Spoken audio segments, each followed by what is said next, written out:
ये समर्पण भाव है, ये समर्पण भाव है।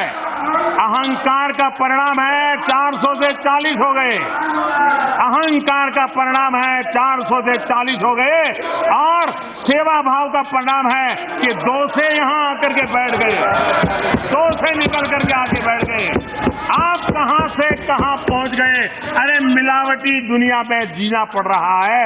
आप कोई लंबी बात करोगे तो शोभा नहीं देगी। अविश्वास प्रस्ताव ये मुद्दा चर्चा का विषय बना हुआ है, जबकि इसकी भविष्यवाणी पीएम मोदी ने बहुत पहले ही कर दी थी। वो शुभकामनाएं मैं आज फिर देना चाहता हूं कि आप इतनी तैयारी करो कि 2023 में फिर से आपको अविश्वास प्रस्ताव लाने का मौका मिले। तो क्या विपक्ष ने इतनी मेहनत कर ली कि अविश्वास प्रस्ताव पर विपक्ष को मंजूरी मिल गई? क्या विपक्ष के पास लोकसभा में पर्याप्त सदस्य हैं? अगर नहीं तो क्या विपक्ष एक बार फिर बेइज्जती करवाने की तैयारी कर रहा है? आइए समझते हैं। मणिपुर के मुद्दे पर घमासान के बाद विपक्ष के अविश्वास प्रस्ताव को लोकसभा में मंजूरी मिल गई। स्पीकर ओम बिरला ने लोकसभा में अविश्वास प्रस्ताव लाने की इजाजत भी दे दी। ओम बिरला ने चर्चा करने के लिए समय का भी ऐलान कर दिया। कहा जा रहा है कि इस दांव के जरिए इंडिया के विपक्षी मणिपुर के मुद्दे पर बयान देने के लिए पीएम मोदी को मजबूर करना चाहते हैं। और आगे बढ़े उससे पहले जान लेते हैं कि क्या है अविश्वास प्रस्ताव।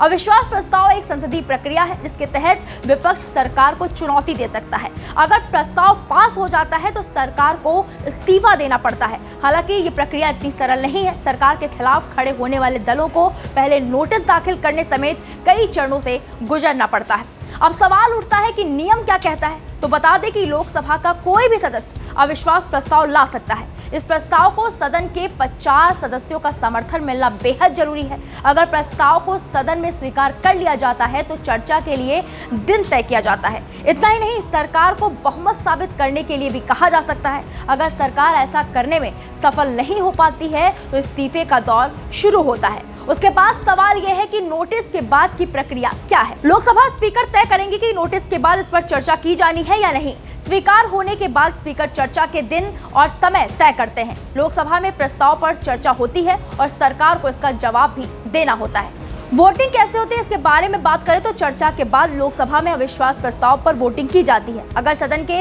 अधिकांश सदस्य इसका समर्थन करते हैं तो प्रस्ताव पास हो जाता है। वहीं अगर सरकार जीत जाती है वो सत्ता में बनी रहती है।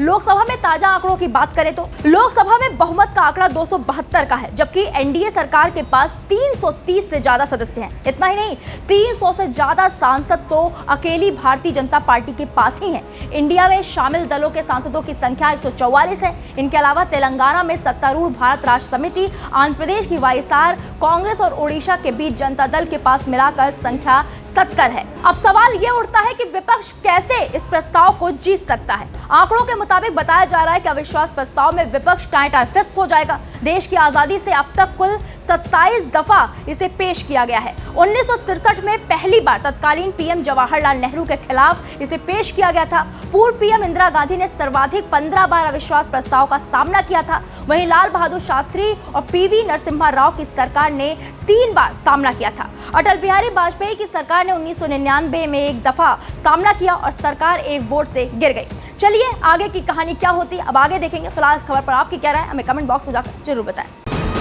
वीके न्यूज, राष्ट्र के नाम।